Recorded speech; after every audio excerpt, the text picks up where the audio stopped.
Welcome back to The Breakdown with me, NLW. It's a daily podcast on macro, Bitcoin, and the big picture power shifts remaking our world. What's going on, guys? It is Tuesday, October 29th, and you better believe we are talking about Bitcoin reclaiming 70,000 and, frankly, continuing to go up. Before we get into that, however, if you are enjoying The Breakdown, please go subscribe to it, give it a rating, give it a review, or if you want to dive deeper into the conversation, come join us on the Breakers Discord. You can find a link in the show notes or go to bit.ly/breakdownpod. All right, friends. Well, you know this is where we had to start. After 5 long months of downwards chop, Bitcoin is back at 70K. Bitcoin rose above the $70,000 mark on Monday evening for the first time since June. And the market has only seen a daily close above this level on 12 occasions, meaning that many are expecting resistance to be extremely strong.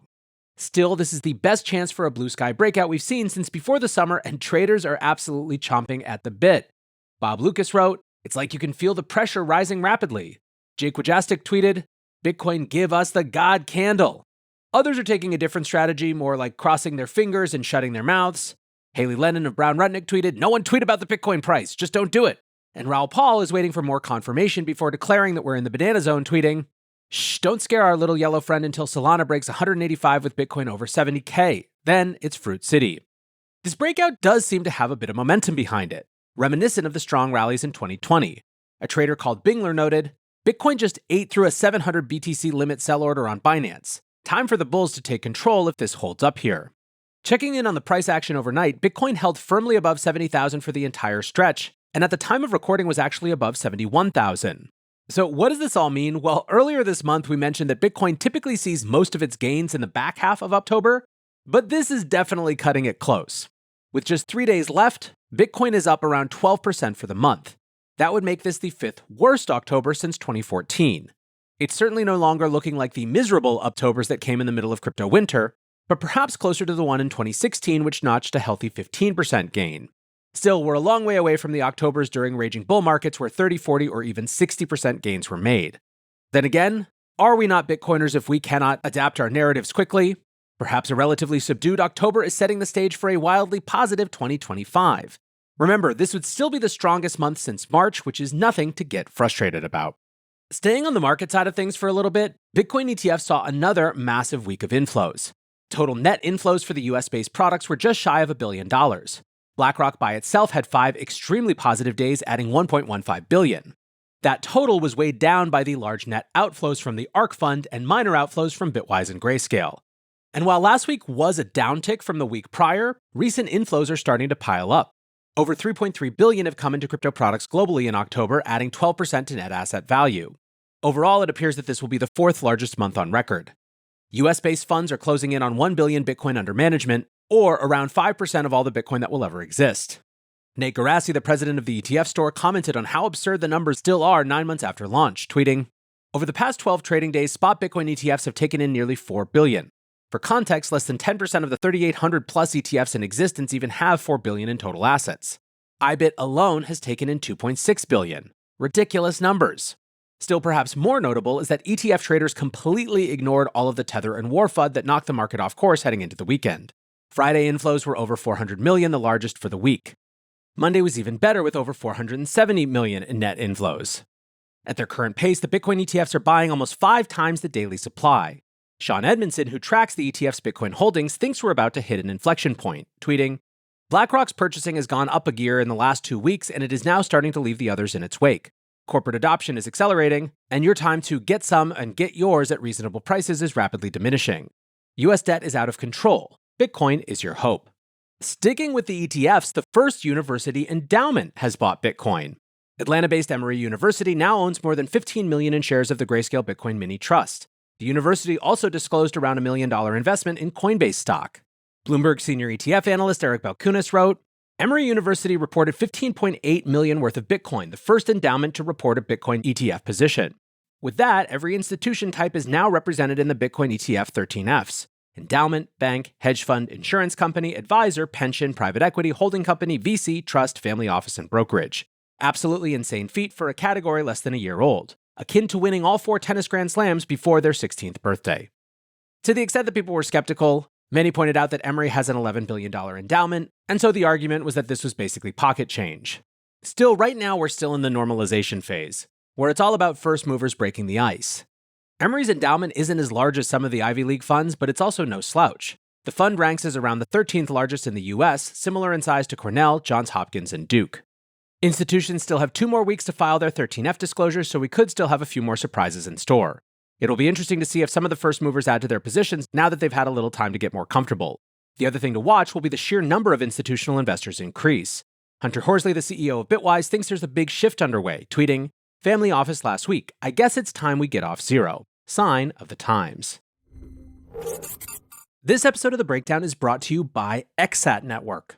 As regular listeners know, one of the things that I think is really exciting right now is all of the new builder energy around Bitcoin, and ExSat Network is a great example of that.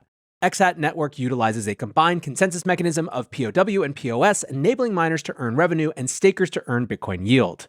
Their state data index mirrors Bitcoin UTXO data, creating a venue for BTCFi to flourish and a platform to trade Bitcoin assets.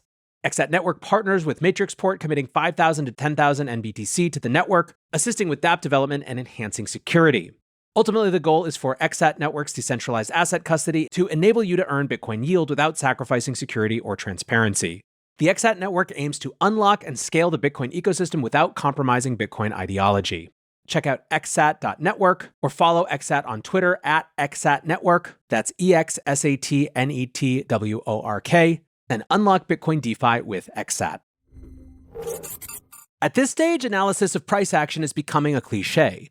There's near total consensus that a combination of rate cuts and anticipation of a Trump victory are driving Bitcoin higher.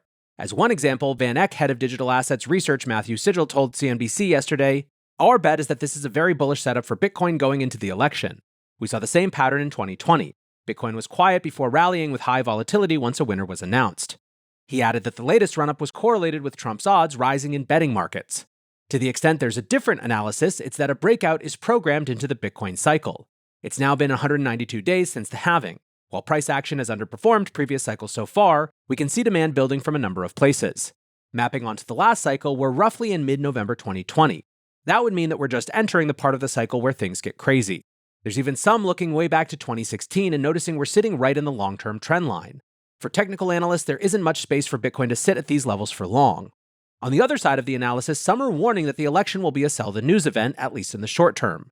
Tier Capital CIO Edward Hindi said, "Profit-taking could weigh on the price of Bitcoin in the days following the result announcement, yet dip buyers should maintain strong support below 60,000.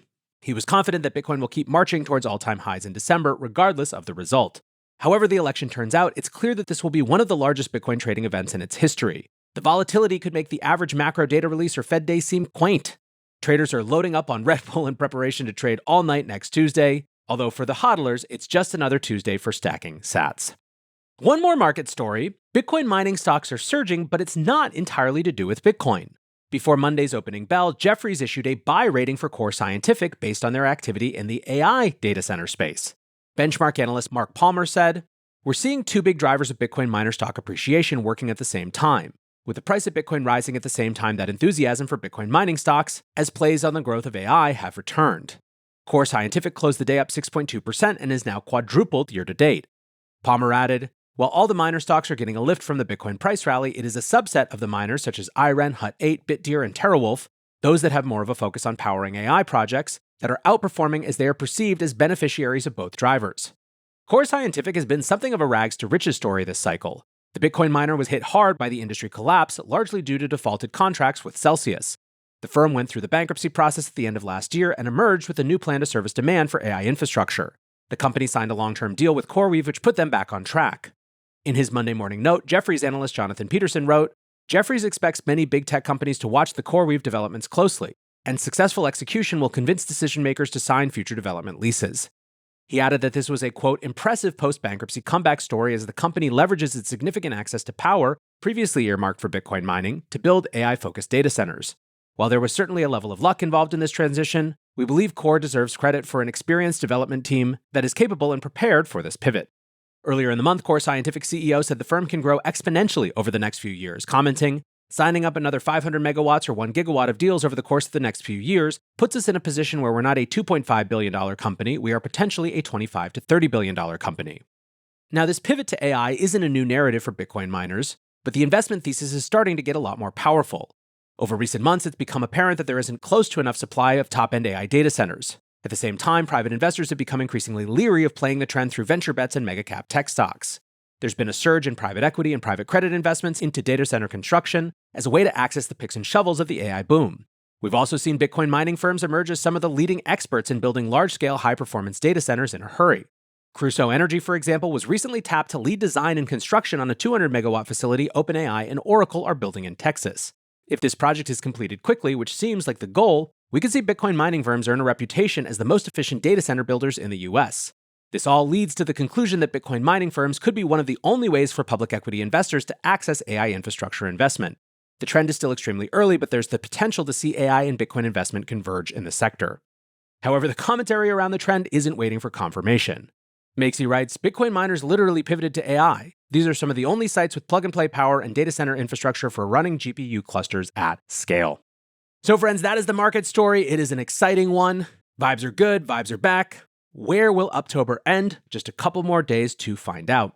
Appreciate you guys listening as always. And until next time, be safe and take care of each other. Peace